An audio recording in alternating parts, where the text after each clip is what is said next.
tous. Alors aujourd'hui je vais vous présenter le TM6 de chez Thermomix parce que la dernière fois c'est vrai que je vous ai fait une vidéo sur la brioche super bonne de Cookie Dough, mais je me suis rendu compte qu'au final je vous avais même pas présenté l'appareil en lui-même. Donc du coup c'est ce que nous allons faire aujourd'hui. Donc voilà, là je suis en train de l'allumer. Une fois le Thermomix allumé, nous tombons sur le menu principal, là où on peut faire les réglages manuels. Donc là par exemple, on peut régler le minuteur, ici la température et ici la vitesse à laquelle vont tourner les couteaux. Voilà. Vous voyez, il se ferme automatiquement, il s'ouvre automatiquement. Pour inverser le sens des couteaux, pour éviter par exemple, si vous mettez de la viande dedans, de la broyer, vous appuyez sur les couteaux qui sont ici et vous voyez, sens inverse activé. Si vous voulez les remettre dans l'autre sens, vous recliquez et voilà. Ensuite, vous avez le menu principal. Vous pouvez faire votre petite recherche si vous avez déjà l'idée en tête. Donc, comme là, vous voyez la brioche super bonne.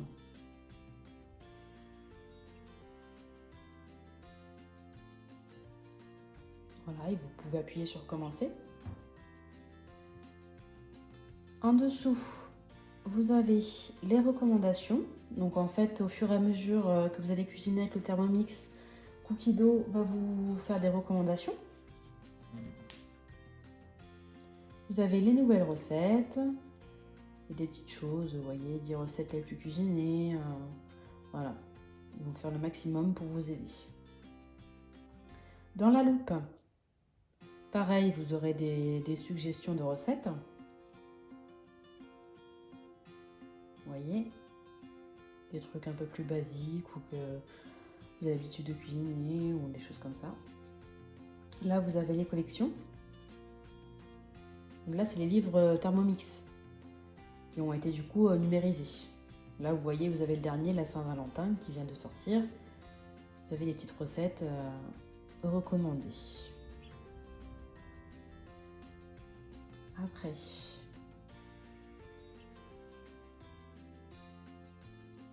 ici, vous avez du coup mes recettes. Dans les favoris, moi, je mets rien. Parce que sinon, je trouve que ça fait trop fouillis. Je préfère les listes. Là, vous voyez, par exemple, vous avez dessert à tester, plat à tester, plat, etc. Donc, c'est tout trié, vous voyez. Et après, vous avez vos petites recettes qui sont dedans. Ensuite, vous avez les recettes récemment cuisinées. Vous voyez, vous avez le détail de toutes les recettes que j'ai déjà faites. Surtout, il faut faire attention à ce que les recettes soient bien validées comme ici. Parce que quand elles sont en pause comme ça, si vous en avez plusieurs, ça risque de faire bugger le Thermomix. C'est comme le téléphone, quand il y a plusieurs pages qui sont ouvertes, au bout d'un moment, il bug. Je vais vous montrer les petites astuces sur une recette. Donc là, on va faire commencer. Vous voyez, comme ici, on commence par le caramel. Moi, j'utilise une autre recette de caramel. Donc je vais aller dans le détail de la recette. Et je vais commencer au niveau du ré au lait. Vous voyez, au lieu de faire suivant à chaque fois, on peut commencer directement ailleurs. Voilà. Ensuite, ici, vous avez la balance. Il se peut qu'il y ait des fois, vous avez besoin de la balance pour X ou Y. Voilà. C'est très utile, je m'en suis déjà servi, c'est vraiment pas mal. Et après, vous avez ensuite annulé la recette. Ensuite, vous avez ma semaine. Ça, c'est mon application préférée. Vous voyez, j'ai programmé toute ma semaine. Donc, j'ai sélectionné les plats qui m'intéressaient, les desserts. Et du coup, tout est programmé et j'ai pas à me casser la tête pour la semaine de savoir qu'est-ce qu'on va manger. Maintenant, je vais vous présenter l'application Cookie Dough sur le téléphone. Donc, vous voyez, ça se présente exactement pareil que sur le Thermomix. Vous avez du coup la barre de recherche, les recommandations, les nouvelles recettes, etc. Vous avez ensuite la loupe avec vos recettes, les collections. Si vous voulez ajouter une collection à votre Thermomix, vous cliquez dessus et vous faites sauvegarder. Et du coup, vous verrez, vous pourrez la retrouver sur le Thermomix. Ensuite, vous avez des filtres pour vos recherches. Vous avez entrée, soupe, etc. Les ingrédients que vous avez dans le frigo, les tags, le niveau de difficulté, le temps de préparation, le temps total, les portions, les évaluations, la version du Thermomix, c'est très important, le Thermomix Friend, la langue et le pays du coup d'origine de votre plat ou la région. Pensez à bien réinitialiser les filtres à chaque fois, hein, parce que ça s'enregistre pour tout le temps. Ensuite, vous avez du coup toutes mes collections que j'ai enregistrées et mes listes. Voilà, comme je vous ai montré sur le Thermomix les desserts à tester, etc. Les collections que j'ai enregistrées. Et du coup, le plus important que je voulais vous montrer, c'est du coup mon menu de la semaine. Donc, vous cliquez sur une des recettes et vous faites ajouter à la liste de courses. Vous faites pareil pour toutes vos recettes. Vous allez ensuite le retrouver ici dans la liste de courses. Donc là, vous voyez, vous avez tous vos ingrédients nécessaires pour vos recettes. Vous pouvez aussi choisir de les mettre par recette. Moi, je préfère par catégorie. Ensuite, du coup, vous allez sélectionner du coup les ingrédients que vous n'avez pas besoin d'acheter. Comme là, l'eau, par exemple, vous n'avez pas besoin. Moi, la fécule de maïs, j'en ai encore, la farine aussi, etc. Ensuite, vous pouvez ajouter des ingrédients personnalisés. Par exemple, si je veux du gel douche. Hop, et je fais ajouter. Voilà. Et vous voyez, vous allez le retrouver à la fin de votre liste de courses. Donc franchement, c'est vraiment pas mal. Et là, vous avez du coup les ingrédients que vous avez déjà cochés. Donc après, il vous suffit de faire vos courses et vous voyez, c'est trié. Donc vous n'avez pas besoin de passer 10 fois dans les rayons. Vous oubliez rien. Enfin, franchement, c'est vraiment top. Moi, j'adore cette application. Voilà, à vous de jouer. Ensuite, je vais vous présenter les modes du Thermomix. Donc vous avez la balance. Donc là, voilà, vous avez la tare. Ensuite, il suffit de poser des choses par-dessus. Par contre, il faut faire attention à ce qu'il ne touche pas quelque chose parce que c'est très sensible, vous voyez. Vous touchez n'importe où, il réagit.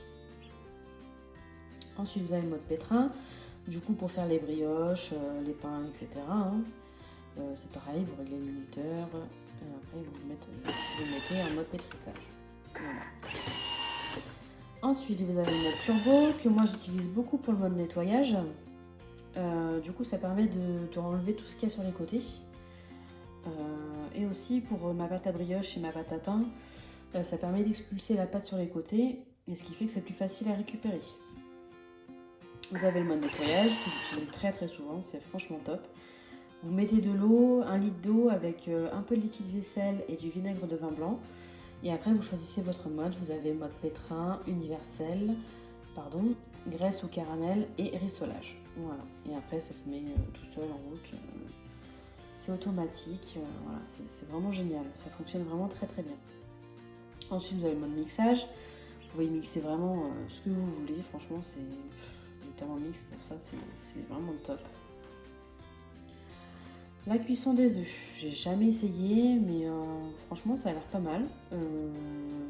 Par contre, il faut que les œufs sortent du frigo, il faut qu'ils soient froids.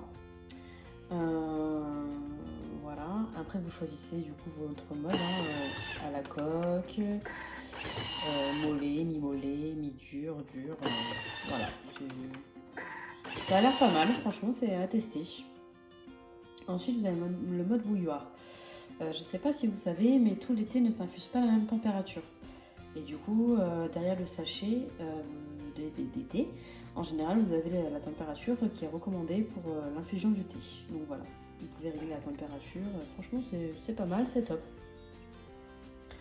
Ensuite, vous avez le mode réchauffage. Pareil, vous réglez toujours la température. Le mode sauce. J'ai jamais essayé, donc je peux pas trop vous donner de conseils. Ensuite, vous avez le mode rice cooker, c'est pour tout ce qui est cuisson du riz. J'ai déjà essayé, c'est pas mal, franchement c'est top. Ça vous permet de gagner du temps, je trouve, par rapport au riz que vous faites cuire à la casserole. Ensuite, vous avez le mode fermentation, donc que moi j'utilise pour les yaourts. Franchement c'est top aussi. Voilà. Ensuite, vous avez la cuisson lente. Donc vous voyez, c'est expliqué, pour un plat tendre et juteux, couvrez de sauce 800 g de viande maximum et faites cuire 1 à 8 heures à une température comprise entre 37 et 98. Voilà, ça permet d'avoir une cuisson de viande vraiment tendre.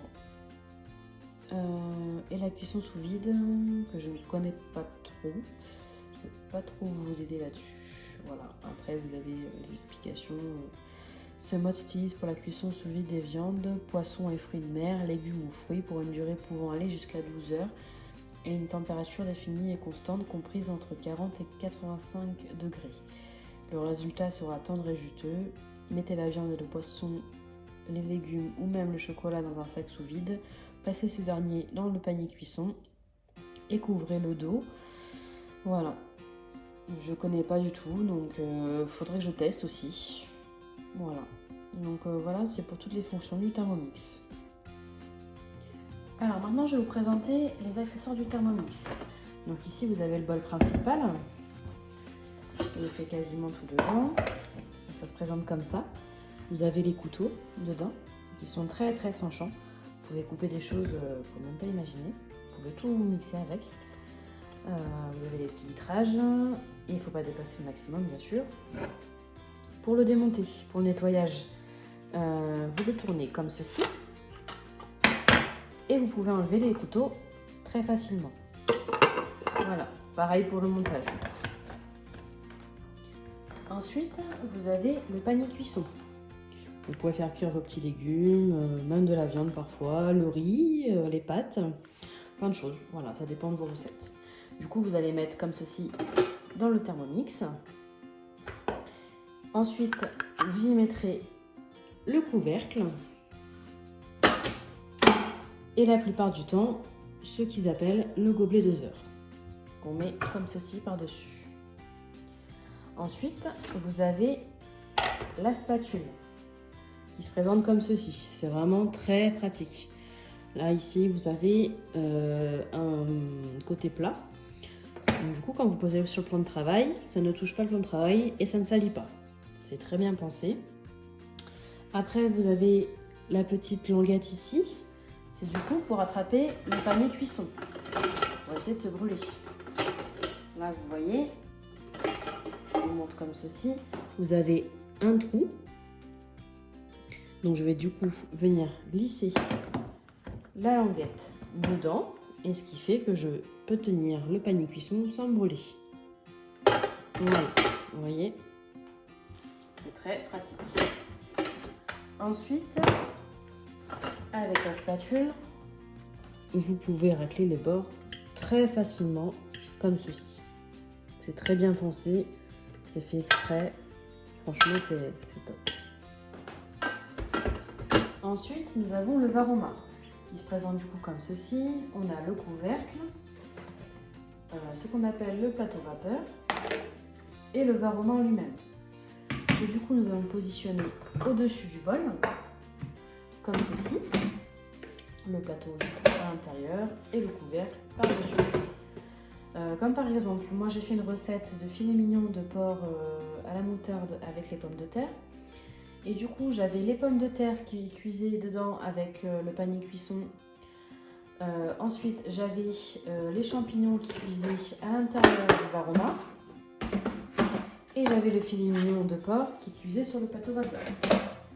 Et du coup, voilà, c'est top. En plus, du coup, avec la cuisson, il y a tout qui descend vers le bas. Et ce qui fait qu'à la fin, on a eu une sauce pour accompagner du coup le filet mignon. Après, j'ai juste ajouté la moutarde, tout ça. Enfin, voilà. Du coup, c'est très très intéressant. Vous pouvez aussi utiliser le couvercle comme socle. Du coup, c'est-à-dire que voilà, vous pouvez poser le varoma sur le couvercle, ce qui fait que du coup, le varoma ne peut pas toucher le plan de travail. Voilà, c'est plutôt intéressant. Ensuite, vous avez le couvercle anti-éclaboussure, que du coup, vous allez mettre par-dessus le bol, comme ceci. Moi, par exemple, je m'en sers souvent pour le caramel, des choses comme ça. Après, il y a des recettes qui vont vous dire de mettre le varoma dessus pour éviter les éclaboussures.